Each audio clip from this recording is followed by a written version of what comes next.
الحمد لله رب العالمين الرحمن الرحيم الحمد لله رب العالمين والصلاة والسلام على أشرف الأنبياء والمرسلين وعلى آله وصحبه أجمعين وعلى من تبعهم بإحسان إلى يوم الدين أما بعد.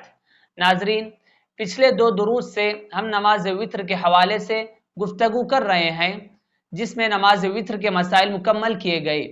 آج کے اس ملاقات میں اسی سے جڑا ہوا ایک مسئلہ قنوت کے حوالے سے انشاءاللہ ہم گفتگو کریں گے. اس حوالے سے مسائل جاننے کی کوشش کریں گے. جہاں تک قنوت کا معاملہ ہے، لوگ یہ سمجھتے ہیں کہ نماز وتر اور دوسری نماز میں فرق کرنے والی چیز یہی قنوت ہے، یہی دعا ہے. اگر نماز دعا کے ساتھ پڑھیں گے، قنوت کے ساتھ پڑھیں گے تو نماز وتر ہے، اگر قنوت کے بغیر پڑھیں گے تو یہ دوسری نماز ہے. لیکن بات ایسی نہیں ہے. علامہ البانی رحمۃ اللہ علیہ کہتے ہیں الاحسن، بہتر ہے کہ انسان ہمیشہ قنوت کے ساتھ، ہمیشہ دعا کے ساتھ وتر نہ پڑھے، کبھی کبھار دعا کے بغیر بھی وتر پڑھ لینا چاہیے. وہ کہتے ہیں کہ پیارے نبی صلی اللہ علیہ وسلم سے ہمیں بکثرت نماز وتر کے حوالے سے روایت تو ملتی ہیں، لیکن نبی صلی اللہ علیہ وسلم سے قنوت کا ذکر ہمیں بکثرت نہیں ملتا کہ پیارے نبی نے ہمیشہ قنوت کے ساتھ وتر پڑھی ہو، ایسا ذکر ہمیں نہیں ملتا. ہاں البتہ یہ بات ضرور ملتی ہے کہ نبی صلی اللہ علیہ وسلم نے حضرت حسن بن علی رضی اللہ تعالیٰ عنہ کو قنوت سکھائی ہے. نماز وتر میں جو دعا پڑھی جاتی ہے وہ سکھائی ہے، اس کا ذکر ہمیں ملتا ہے. تو ہمیں نماز وتر میں قنوت پڑھنا چاہیے، اس کا تعلق ہے. لیکن جیسا کہ علامہ البانی رحمۃ اللہ علیہ نے کہا کہ کبھی کبھار قنوت کے بغیر بھی، دعا کے بغیر بھی ہمیں وتر پڑھ لینا چاہیے. علامہ البانی نے تمام روایات کو جمع کر کے یہ خلاصہ پیش کیا ہے. اگر کوئی آدمی نماز وتر میں قنوت پڑھنا بھول جائے، دعا پڑھنا بھول جائے تو اس پر سجدہ سہو نہیں ہے. جس طرح اور نمازوں میں اگر اس میں واجبات چھوٹ جاتے ہیں تو سجدہ سہو کرنا ہوتا ہے، لیکن نماز وتر میں قنوت اگر کسی سے چھوٹ جائے تو اس پر سجدہ سہو نہیں ہے، کیونکہ قنوت پڑھنا، نماز وتر میں دعا کا پڑھنا یہ سنت ہے. تو قنوت کا معنی کیا ہے اسے بھی ہم جان لیتے ہیں. کئی سارے معنی آتے ہیں. ایک معنی ہے قنوت کا خاموش کھڑے ہونا، اسی طرح فرما برداری کے بھی معنی آتے ہیں. لیکن قنوت وتر جب ہم کہتے ہیں تو یہاں پر دعا کا معنی آتا ہے. اصل میں قنوت کا معنی ہی دعا ہے. ہم قنوت دعا الگ الگ کہتے ہیں. قنوت وتر یعنی وتر کی دعا ہے. شریعت میں قنوت اسے کہتے ہیں جو نماز کے آخری رکعت میں پڑھی جائے. تو ایسے کتنے قنوت آئے ہیں؟ دو طرح کے قنوت ہمیں ملتے ہیں.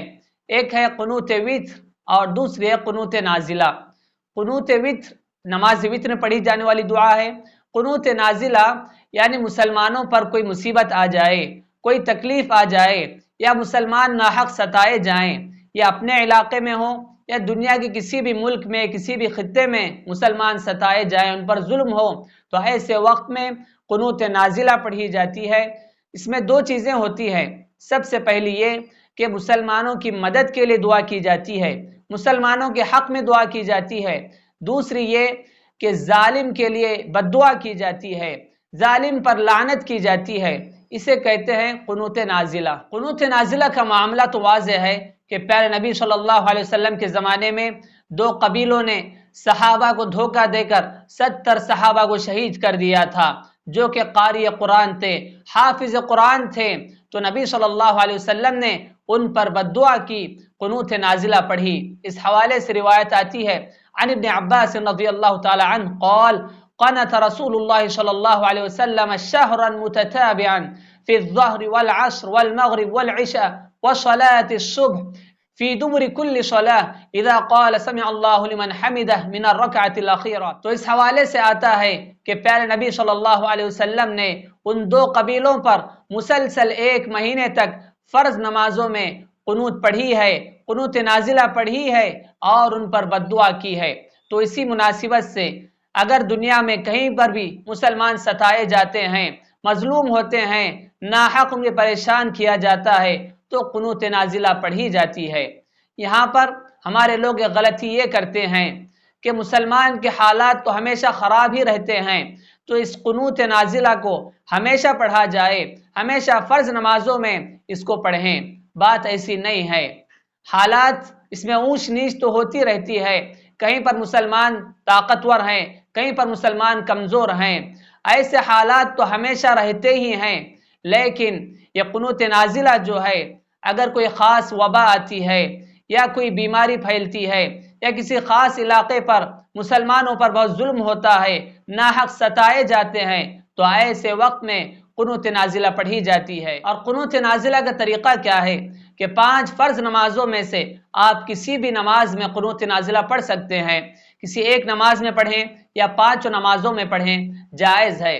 اس میں کیا ہوتا ہے کہ فرض نماز کے آخری رکعت میں رکوع کے بعد قنوت نازلہ پڑھی جاتی ہے، جس میں امام ہاتھ اٹھا کر بلند آواز سے مسلمانوں کے حق میں دعا کرتا ہے، ان کی مدد کے لیے یا ظالم کے لیے بد دعا کرتا ہے، ان پر لعنت کرتا ہے، جس پر مقتدی بلند آواز سے آمین کہتے ہیں۔ اور اس کی مدت متعین نہیں کہ آپ اتنے دن ہی کریں، اتنے دن ہی کریں، اس کی کوئی مدت متعین نہیں ہے۔ اسی طرح اس کے الفاظ متعین نہیں ہیں کہ آپ یہی جملے کہیں، یہی الفاظ کہیں۔ حالات کے حساب سے آپ مسلمانوں کے حق میں جو دعا کر سکتے ہیں وہ کریں، اور ظالم کے لیے جو بد دعا کر سکتے ہیں، ان پر جو لعنت کر سکتے ہیں آپ کریں۔ جیسے کہ فلسطین پر ظلم ہوتا ہے تو آپ اللہم انصر اہل فلسطین، اے اللہ اہل فلسطین کی مدد فرما، یا کوئی وبا آئی ہے تو اس وبا کے خاتمے کے لیے آپ دعا کریں۔ تو حالات کے حساب سے آپ قنوت نازلہ پڑھیں۔ اور اگر آپ سری نماز میں قنوت نازلہ پڑھ رہے ہیں، جیسے ظہر عصر کی نماز میں، تو ایسے وقت میں بھی جائز ہے کہ آپ آخری رکعت میں امام اونچی آواز سے دعا کریں، قنوت نازلہ پڑھیں، اور مقتدی اونچی آواز سے آمین کہیں۔ اس کے علاوہ شوافع کے پاس ایک اور قنوت ہوتی ہے، قنوت فجر کے نام سے، جسے وہ فجر کی نماز میں ہر دن قنوت پڑھتے ہیں، یہاں تک کہ اسے وہ رکن سمجھتے ہیں۔ اگر امام کبھی قنوت فجر چھوڑ بھی دے تو بعض لوگ نماز تک دہرا دیتے ہیں، یعنی وہ نماز کا رکن ہے، اگر اسے چھوڑ دیں گے تو اس کا ادا کرنا، اس کو پڑھنا ضروری ہے۔ تو اس حوالے سے نبی صلی اللہ علیہ وسلم جو قنوت پڑھا کرتے تھے وہ قنوت نازلہ تھی۔ قنوت فجر کے نام سے نبی صلی اللہ علیہ وسلم نے ہمیشہ پابندی کے ساتھ کوئی قنوت نہیں پڑھی ہے۔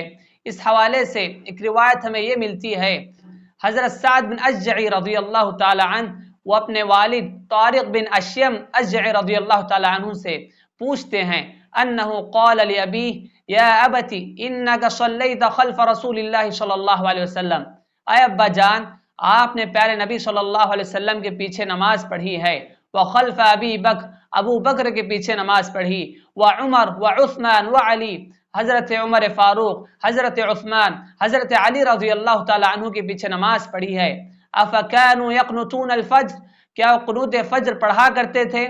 تو ان کے والد جو کہ صحابی ہیں طارق بن اشم، وہ بیان کرتے ہیں، ای بنی محدث، اے بیٹے یہ بدعت ہے جو لوگوں نے ایجاد کر رکھی ہے۔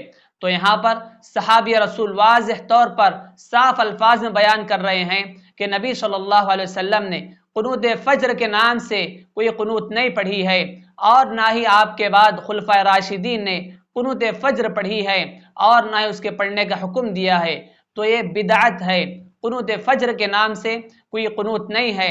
صرف 2 طرح کے قنوت کا ہمیں ذکر ملتا ہے، قنوت وتر اور دوسری ہے قنوت نازلہ۔ قنوت نازلہ کے بارے میں تو آپ نے ابھی سنا، اور دوسری قنوت جو تھی قنوت وتر۔ قنوت وتر کا حکم کیا ہے؟ تو وتر نماز میں قنوت کا پڑھنا یہ سنت ہے، جیسا کہ علامہ البانی رحمۃ اللہ علیہ کا قول شروع میں نقل کیا گیا کہ نبی صلی اللہ علیہ وسلم سے نماز وتر کا ذکر تو ہمیں بکثرت ملتا ہے، لیکن پیارے نبی نے نماز وتر میں بکثرت پابندی کے ساتھ ہمیشہ قنوت پڑھی ہو، اس کا ذکر ہمیں نہیں ملتا۔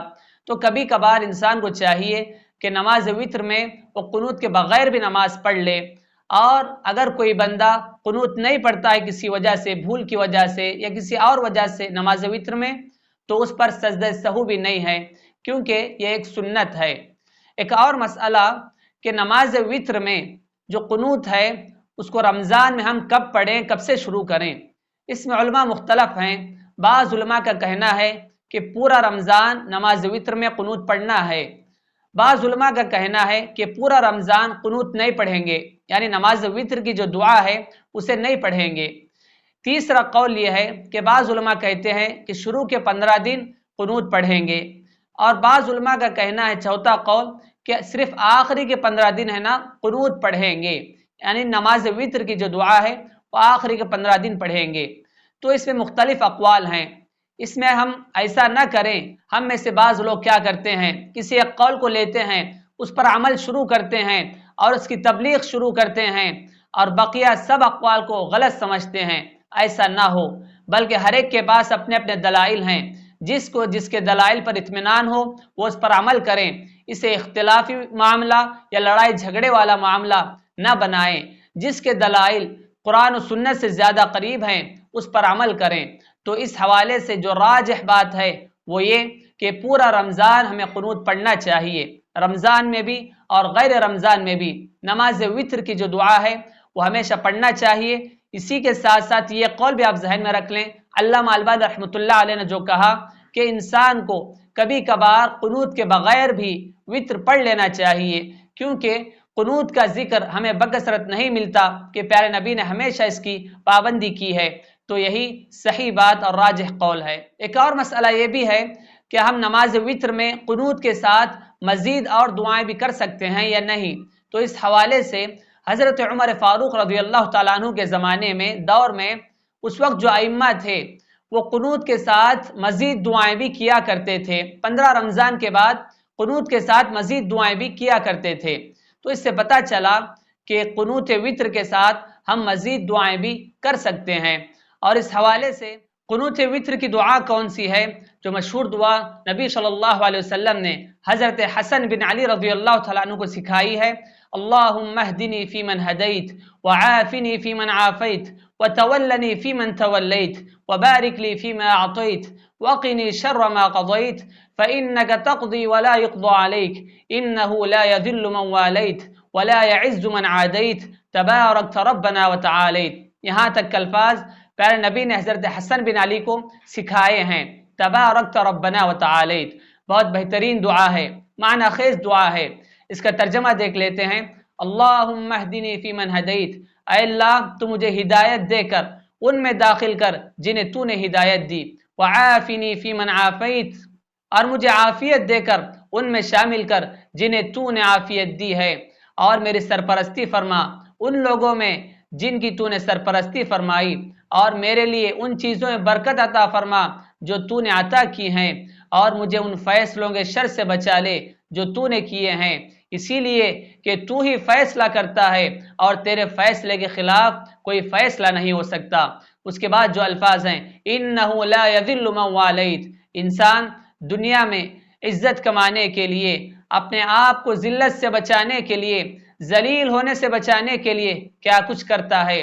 یہاں پر دیکھیے، انہ لا یذل من والیت، اور واقعہ یہ ہے کہ وہ انسان ذلیل نہیں ہو سکتا جس کا تو دوست بن جائے، ولا یعز من عادیت، اور وہ معزز نہیں ہو سکتا، اسے عزت نہیں مل سکتی جس سے تو دشمنی کر لے۔ تبارکت ربنا وتعالیت، اے ہمارے رب تو بہت بابرکت ہے، نہایت بلند ہے۔ اس کے علاوہ کچھ اور الفاظ کا بھی ہمیں اضافہ ملتا ہے، لا مانجا منک الا الیک، تجھ سے نجات پا کر بھاگنے کا کوئی راستہ نہیں سوائے یہ کہ بندہ تیرے ہی طرف لوٹ کر آ جائے۔ اس کے علاوہ نبی صلی اللہ علیہ وسلم پر درود پڑھنا قنوت وطر میں، اس حوالے سے حضرت عمر فاروق رضی اللہ تعالیٰ عنہ کے زمانے میں ابی بن کعب رضی اللہ تعالیٰ عنہ جو لوگوں کی امامت کیا کرتے تھے، ان سے یہ ذکر ملتا ہے کہ وہ قنوت وطر میں درود پڑھا کرتے تھے۔ ایک اور صحابی بھی حضرت معاذ جو مشہور صحابی تھے، وہ نہیں، یہ دوسرے صحابیوں جو چھوٹے تھے، ان کا نام بھی معاذ تھا، تو ان کے حوالے سے بھی ذکر ملتا ہے کہ وہ قنوت وطر میں نبی صلی اللہ علیہ وسلم پر درود پڑھا کرتے تھے۔ اور ویسے بھی احادیث میں آیا ہے کہ جب بھی آپ دعا کریں تو اس میں ضرور نبی صلی اللہ علیہ وسلم پر درود پڑھیں۔ قنوت وطر کے حوالے سے ایک دعا یہ بھی آئی ہے، اللہم انی اعوذ برضاک من سخطک وبمعافاتک من عقوبتک واعوذ بک منک لا احصی ثناء علیک انت کما اثنیت علی نفسک۔ اس کا ترجمہ ہے، اے اللہ میں پناہ مانگتا ہوں تیری رضا کے ذریعے سے تیری ناراضی سے، تیری معافی کے ذریعے سے، تیری سزا سے، اور میں پناہ مانگتا ہوں تیرے ذریعے سے، تجھ سے میں تیری تعریف نہیں کر سکتا۔ انت کما اثنیت علی نفسک، تو اسی طرح ہے جیسے تو نے خود اپنے آپ کی تعریف کی ہے۔ یہ دعا بھی ہمیں ملتی ہے۔ علامہ البانی رحمۃ اللہ علیہ کہتے ہیں کہ اس دعا کا ذکر ہمیں 15 رمضان کے بعد ملتا ہے۔ اللہم انی اعوذ برضاک من سخطک، اس کا ذکر 15 رمضان کے بعد ملتا ہے۔ تو اگر کوئی بندہ اس طرح 15 کے بعد یہ دعا کرنا چاہے تو کر سکتا ہے۔ تو اہل علم نے جو مسنون دعائیں آئی ہیں قنوت وتر کے حوالے سے، اس کے علاوہ اگر کوئی بندہ مزید دعائیں کرنا چاہتا ہے تو کر سکتا ہے، کیونکہ حضرت عمر فاروق کے زمانے میں ہمیں اس کا ذکر ملتا ہے۔ اس میں حضرت عمر فاروق کا نام بار بار اس لیے آ رہا ہے کہ حضرت عمر فاروق رضی اللہ تعالیٰ عنہ کے دور میں نماز وتر کے مسائل، نماز تراویح کے مسائل یہ کھل کر لوگوں کے سامنے آئے۔